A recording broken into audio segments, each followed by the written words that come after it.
we go. Hey, everybody. Welcome. This is Eileen McGurty of Great Online Teaching. And this is our final video in our series on how to create an online yoga course without driving yourself crazy.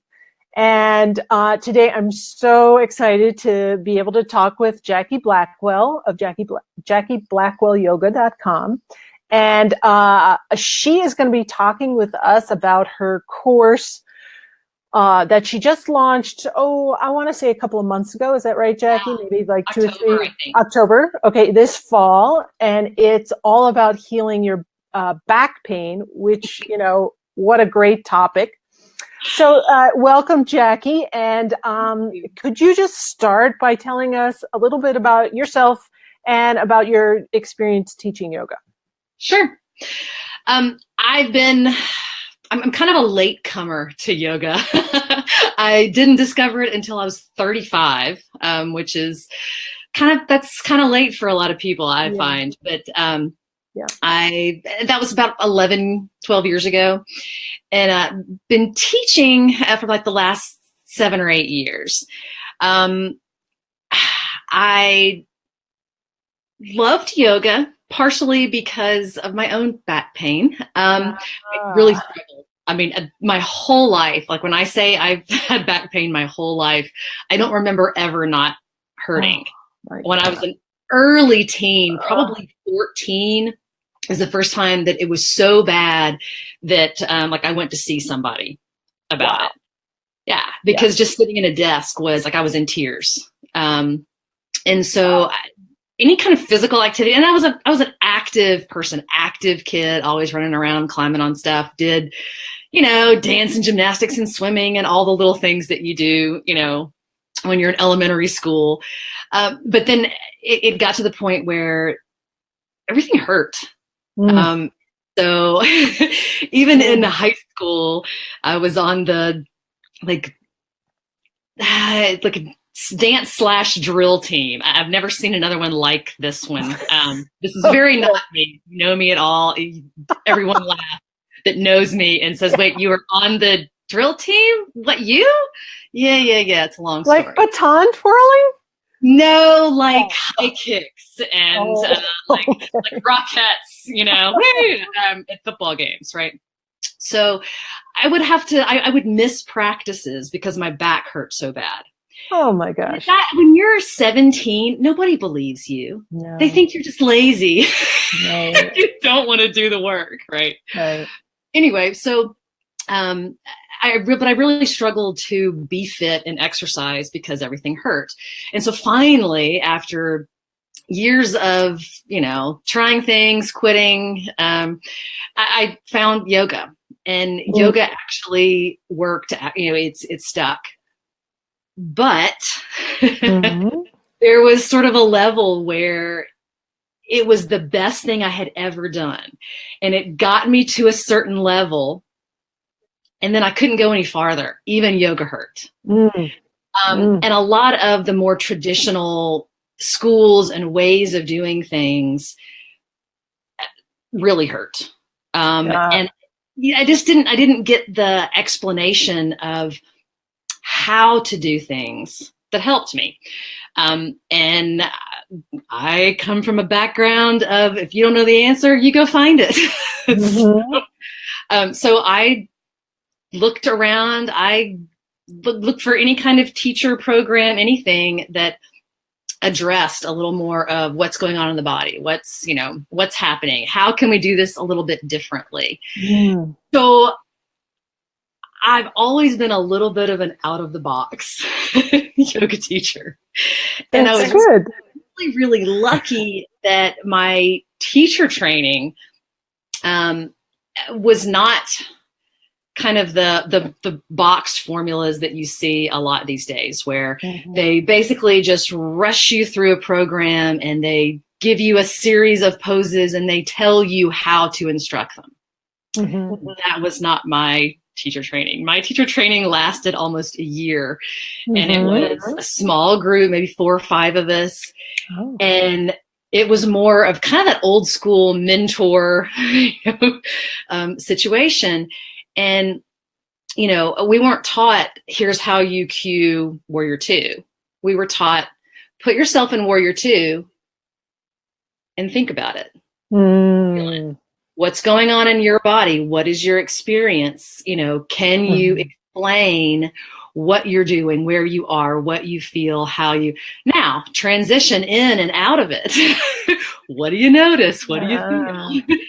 Now we have our anatomy lesson, and we're going to talk about what muscles are working, what's stretching, and then break that down. If this muscle is activated and this muscle is stretching, then what poses do you need to instruct to prepare your students for the? So very intuitive. Yeah. And so obviously this worked really well for me because it was kind of how I had approached my own practice. Right. Anyway. Cool. And so I think this was, you know, good teaching, but you know, and it's just very true. When you're starting out as a teacher, all you have is your own experience, your own body, how you are experiencing a pose or a sequence. But we were taught, okay, start there, but then understand that your students are having a different experience because everybody has a different body. We have different experiences, different, you know, everything that comes into that. And so you have to figure out ways to learn what your students' experience is and then incorporate that into your teaching as you learn, as you grow. Well, that was great. And yeah. You struggle along as a new teacher and, you know, you just kind of teach group classes. And I was in Houston at the time. Just Were you teaching in like studios or teaching like in yoga sort studios, of standard? Yeah, I think just kind of probably what everybody experiences and expects as a yoga teacher, right? But then we moved to North Dakota. And not just anywhere in North Dakota. No. Little tiny rural Southwest North Dakota. Cold North Dakota. Was literally the only certified yoga teacher within a 100-mile radius. Oh my gosh. There were no yoga studios. The only yoga that you could take was at the gym. Yeah. It was being taught by non-certified people, right? So all of a sudden I'm stuck. I find myself teaching to probably 80% raw beginners. No background with yoga, nothing familiar about it at all, which was very different than what I experienced in Houston. Right.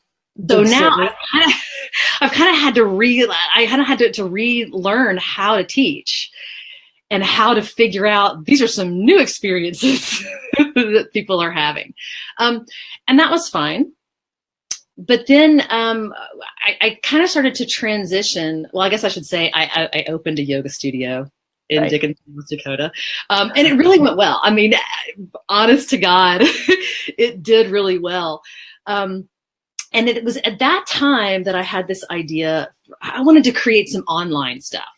And at the time I was thinking, ooh, you know, streaming classes or kind of a, you know, subscription channel like you see everywhere. And it would just be kind of an extension of this little brick and mortar studio. But I'm in a small town. There's, you know, a very limited number of people.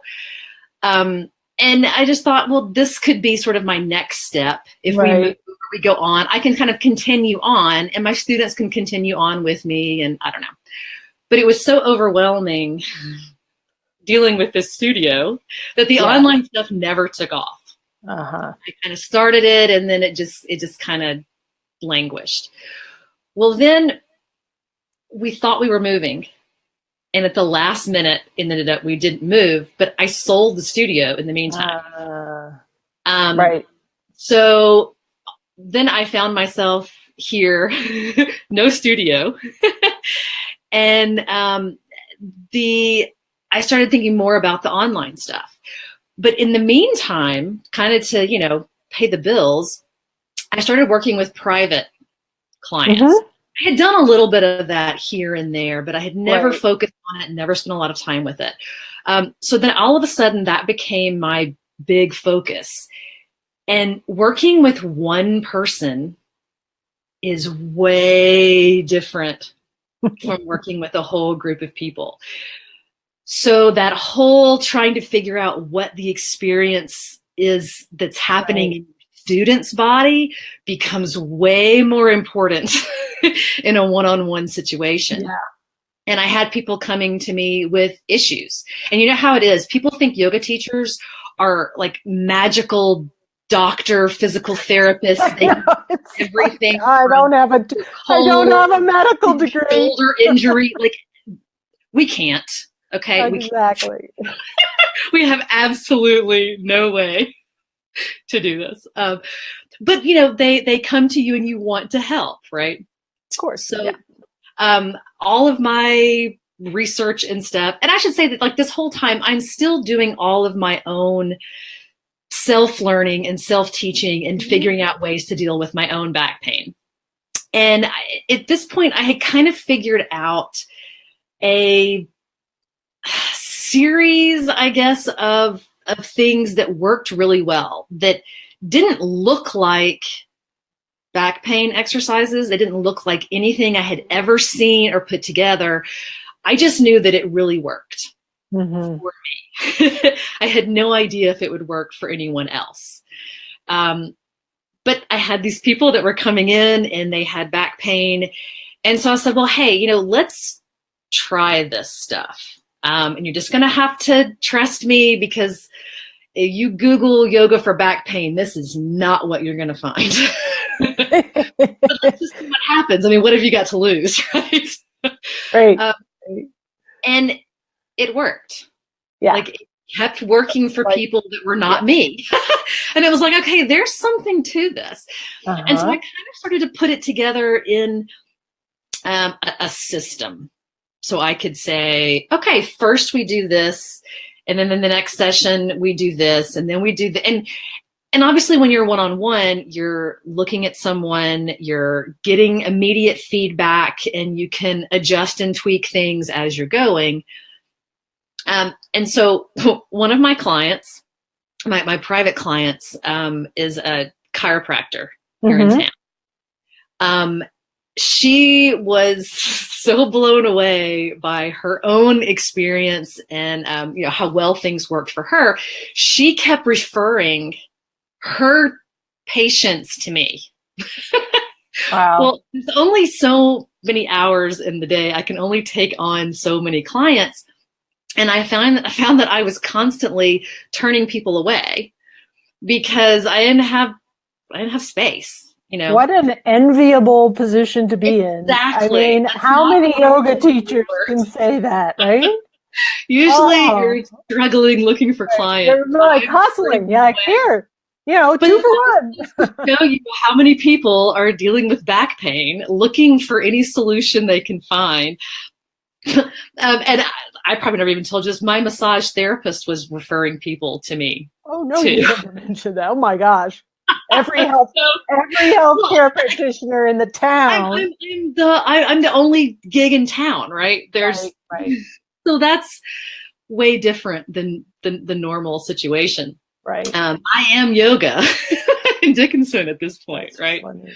So this chiropractor says, you know, could you put something together, maybe like on a DVD or something, so that if my patients can't get into you, maybe they could buy this DVD and, you know, do it at home. And I was like, okay, I've got this whole idea for this online thing. And I had done the year before, or I had done earlier that year, I had done an online program that I, you know, kind of just pieced together myself and kind of stumbled through, and it was okay. But I knew it needed some work. And so I thought, okay, well, I can do the same thing with this. And this is, you know, kind of that's a push to kind of get off my ass and get this together. And so that's kind of where the online stuff started to come in. If you can't see me, well, then maybe you could do this. Right. And then I found out that we are moving again. So this time for sure. This time for sure. Okay. Yeah, so someplace warmer, I hope. Well, we're going back to Houston, so we go from one extreme to the other. Right. Yeah. But here again, I'm kind of in that same place where the online is great because this is our 11th move. By the way, this one will be number 11. I didn't realize it was that many. Yeah. So, wow. To me, the online stuff is great because I never know where I'm going to be. And I can't take for granted that I'm going to be in a place like Houston where I do have access to yoga. And, it's so interesting. I found moving to Montana, a small town, but not nearly as small as you are, right? Although I don't actually live in the town of Missoula, but still, that like just when you move, and if there is a yoga community in the place you move to, it's so challenging to sort of like, if you will, break into the community, to be the newcomer, and even in a place like Montana where people are very friendly. There isn't, it's like a totally much more open energy than where I lived in New Jersey, which has this kind of like kind of thing. But it's just like, it takes so much time, so much energy to just kind of like get in your foot in the door. And especially then if a few years later you're moving again, I mean, you just have to do it over and over and over again. I mean, well, and I found for me, because of my, back issues, I have figured out what works in my body and how I can modify and adjust things. And I'm comfortable enough at this point to do that. But I find that I can go to, 9 out of 10 studios that I go to are not going to be addressing my issues. They are not going to teach in a way that honors what I need. And so I know that's got to be true for a lot of people. Absolutely. It's got to be. Well, I'm not a unicorn. Right. You're not. No, it's so true. It's so true. So you come up with this idea of, you have this, you basically creating, in some ways, online courses solve a lot of problems for you, but one of which they solve, which is a great problem to have, which is that you want to find a way to reach the people who want to work with you, right? And so, like that's one of the things about online courses. They allow you to expand your impact, to really have this like great impact. So then tell us about creating that back pain course. What was that process like? How did you approach it differently than you did the first sort of attempt at your streaming kind of approach? There's kind of two phases to the program. I started the same way I had started the first one, where I honestly I'd kind of worked out the different phases of what needed to happen in this back program, and so I got in front of the camera and I started filming. And so I had in my mind, okay, this is what happens in session 1, this is what happens in session 2. So I filmed that, had that ready, and then I got stuck going, okay, but it kind of needs a little more explanation than this, but the videos are already too long to add more to them. And then how do I do? And so it kind of got stuck there.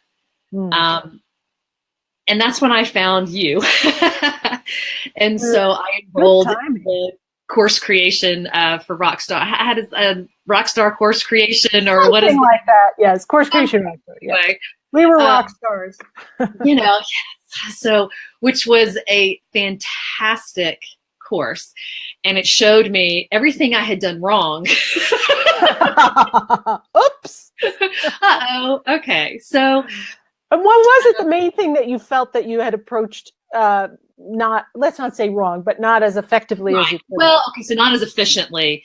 The way that you teach in the program is you start to look at the outcome. What is the outcome you want? And Right. then you work backwards from there. Right. Which is a way of working that I'm familiar with. I take yoga poses apart that way. I Right. teach that way a lot, you know. And so But I it's realized different. that was that was kind of my problem. That's where I was stuck, is I had this information, but I wasn't sure how to really present it. And so I ended up doing it like the hard way, because I didn't want to have to redo all my videos at that point, because I was already tired from all of that work.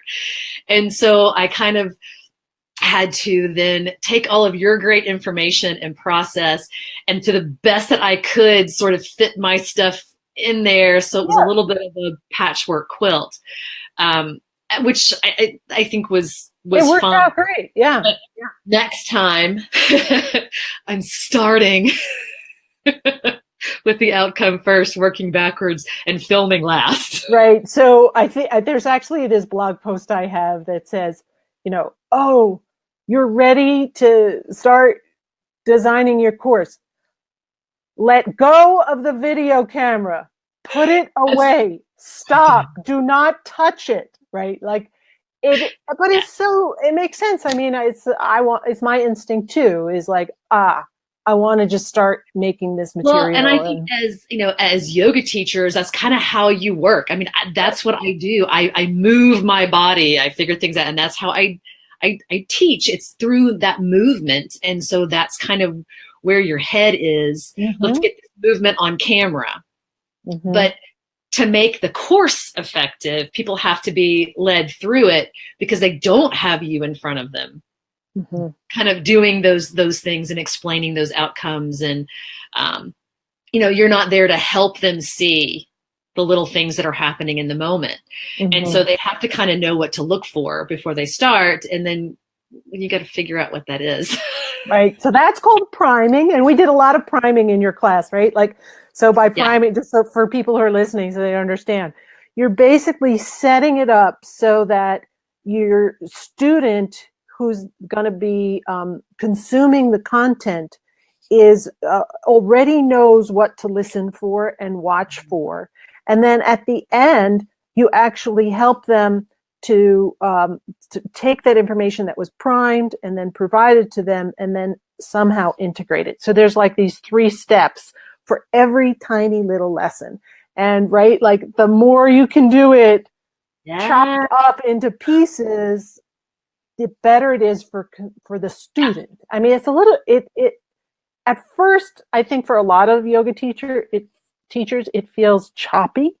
Yeah. Because, we teach a 75, 90-minute class. And even if we don't use a vinyasa kind of approach, there's some kind of flow. You move from one pose to another, and you don't really, you don't want to chop it up too much. And but the online delivery requires something different. It does. I think the putting together feels clunky, but once all the pieces are in order, it flows. Right. And exactly. So that's kind of the struggle, is that you just have to kind of trust that the process is going to feel different than the putting together does. Right.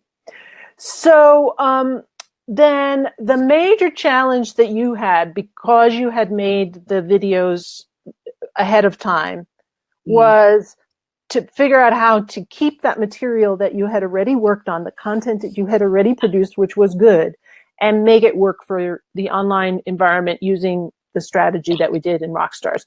And I think you did a really good job. There were a few videos that you cut them into there's some things that I tweaked, and there are some things that, notes that I've taken, so that because I do plan to go back and revamp, upgrade, add to, change up. And so there were a lot of things that I learned in the process that I thought, okay, when I have the energy to go back and redo, I will. And so there are some things that can be improved. I think it's okay, but I think it can be improved. Right. Always. I mean, that's like being a teacher, everything can be improved. Being a yogi, everything can be improved. I mean, it's always about evolution there, right? There's no graduation. Right. So then you launched in October, and Mm-hmm. you kind of had a soft launch. Is that right? It wasn't like a big webinar Yeah, thing. You just I didn't do a big, huge, I kind of tiptoed into it. And Yeah. how has it been received? It's been really good. It's been really good. One thing that I did, and we had you actually helped me work through this because we worked outside of the course as well. And I kind of created a free series that feeds into the full program. And so the free series went really, really well. And then I kind of lost steam and some things happened, and my push for the full program kind of tapered off where my energy got spent at the beginning of the free program. And then it's sort of, life happens and things happen. My conversion rate was actually really good. Like if you go to members and you say, okay, the typical conversion from a free course to a paid course is usually only like maybe 2 or 3% on the upper end. Yeah. And mine was a lot more than that. So I think it was really successful. Right. And that was without any of my planned promotion. So I'm kind of anxious to do it again and actually promote the full promotion, right? paid series, right? And in terms of students' results, how are you seeing? It's been great. I've gotten some really, really great feedback. Cool. And so you're going to be able to use that testimonial stuff in your next launch. And, in some ways, you probably, even though you're sort of like poo-pooing yourself, I lost energy. And that's actually really a great way to do it, because when you first launch a course, you really don't want to have so many students in it that you are overwhelmed, right?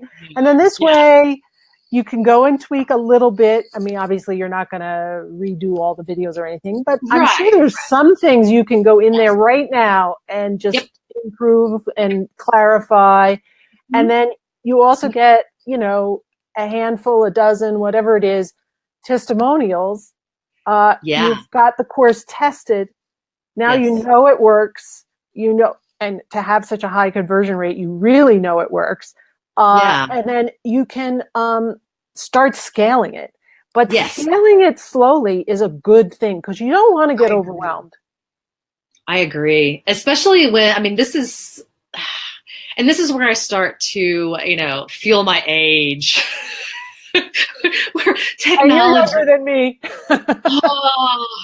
Technology can just be overwhelming for me, because I didn't grow up with this stuff. I didn't grow up with the internet and cell phones and apps, and so I feel like everything is 10 times harder than it should be, because I'm having to learn this new technology and then integrate it. And then I feel like every time I learn one thing, I realize, oh my God, there is this better thing. Which is good, I know. It's like, oh God, to be 25 and doing this, right? Right. To have had a computer in your classroom, so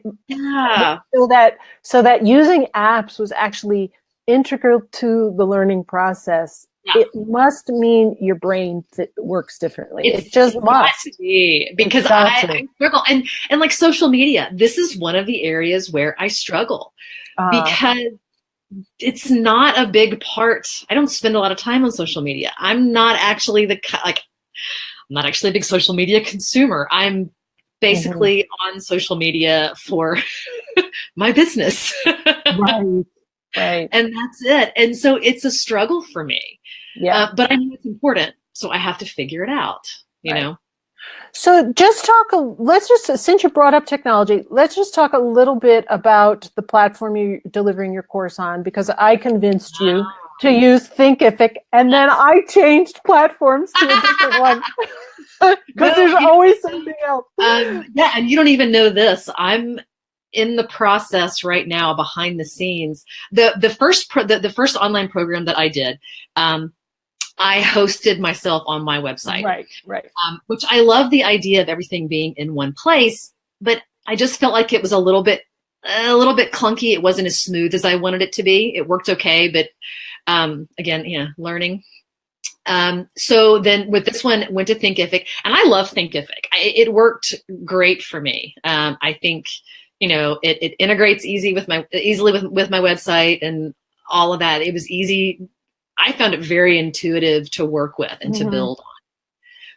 But I am actually I'm going to move everything back over to my website. I have figured out a new way to use my website and to deliver the content the way that I want, and then everything is hosted on my own site. Sure. This is not the normal way to do it. So now you use Squarespace, right? Squarespace. And that one is really easy. And in fact, like I even found there are Squarespace experts, like they're certified by Squarespace. They work in conjunction with them, and they have all kinds of online tutorials and stuff on how to use that site. And it's a very, very easy site to work with. And there are a lot of apps that will integrate with it to make it easy. So I can essentially get everything that I've got with Thinkific on my own website for really no additional cost. Right. Well, that is very brave of you. Yeah. I'm very impressed. How that goes. Yeah. Just to kind of circle around, though, if you're starting off, using a platform is probably a good idea. Oh, yeah. Unless you're, a web designer or something. Yeah. And Thinkific, I'm going to put a link here. Yeah. Full disclosure, it is an affiliate link, but I do think it's a great way to start. And I used it for a long time, and then I moved to Coach, which has changed its name. I will put that link also. It's also an affiliate link. And only reason I did that was because it didn't have a double opt-in. Yeah, I don't like that, but yeah, it's a small thing. I think at this point, this is one of those things where, because I'm, technology still freaks me out a little bit. All of the sign-ins and opt-ins and all of the kind of overwhelms me. And I don't even know that that's true for most people. I think it's so common to have to do that. You got to create an account here, an account here, and you do it constantly. So I kind of doubt that most people have any issue with that. I like to avoid it when I can. Yeah. So that is, to me, one of the only downside. I would say Thinkific has two downsides, but they're not Thinkific downsides. Most platforms have these same things. One is the having to have a Thinkific account, so that you have to, have like that dual login, double opt-in, and they take a big chunk of your fee, and it's not a huge chunk, but it's another chunk. Right. They all do, and I understand they're a business. I'm charging people to take my course. They are charging me to use their platform. It makes perfect sense, and I get it. I don't begrudge them their money. But when you give a little here and you give a little here and you give a little here, and you just don't end up with any left, if you can find ways around that, I think that's great. Yeah. And I think with a lot of them, once you have a large, once you can upgrade to, their higher level, accounts or whatever, and you don't pay those. Right. But when you're starting out and you kind of want to tiptoe in and you don't have enough, sign-ups or whatever to justify that, you kind of have to deal with some of those little headaches. But that's actually a different thing about the Coach platform. They only have 2 levels. And the first level is very, very, very cheap. The second level isn't that much more. And at the second level, you don't have to do that. So it is sort of like, do I have the cash flow to go with the higher level? Right. And, stuff like that. Right. These are all challenges that we have to work with, but I applaud you for going back online. I can't wait to see what it looks like. Your website is beautiful, so Thank I'm sure it'll be beautiful course. you. So we're going to wrap up, and I'm going to end by asking you to tell our viewers, like, what's the one piece of advice you have for a yoga teacher who wants to start teaching online? I would say do it, launch it. Don't wait until you're ready. Don't wait until it's perfect. Even if you run out of steam and don't even bother to promote it the first time around, just do it. Because you'll never do it if you don't. And you can always go back and tweak it. But I just say, get off the fence, do it, take the leap. And if it's horrible, who cares? Fix it. You know what I mean? Like, and part of that is you're so critical of your own stuff. Yeah. You're way more critical of yourself than other people are going to be. And you see all of the little things, and you see that, oh, but when I said that, I sounded weird, or I don't like the way this looks, and no one else even notices those things. So a lot of times what you're trying to fix doesn't even need to be fixed. I put it out there. Go.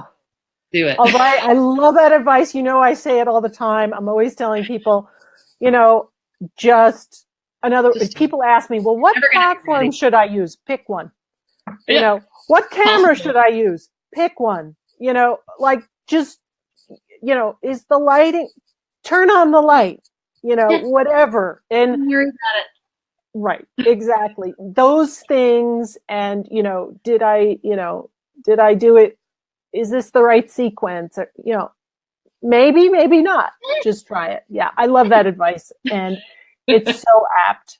I am going to be putting a tour of Jackie's course together and adding that as a bonus. There's a link below the video. Actually, it's above the video. That will get you to that bonus. And, I'm going to put it together in Thinkific because that's where it's running right now. But maybe that's right. When you get it running on your website and you remind me, I'll make another little tour of how it looks on your website so people can see the difference. Okay. That would be fun. Yeah. Thank you so much, Jackie. We really appreciate your time, and I applaud you for just doing it. Just doing it. You know, you're so brave, courageous. I love that you're just, I'll learn, I'll do it, it'll be better. You know, such a wonderful yogi attitude. And it's been just a pleasure. So good luck with your next launch and switching to your website. Yeah. Take care. All right. Bye. Bye.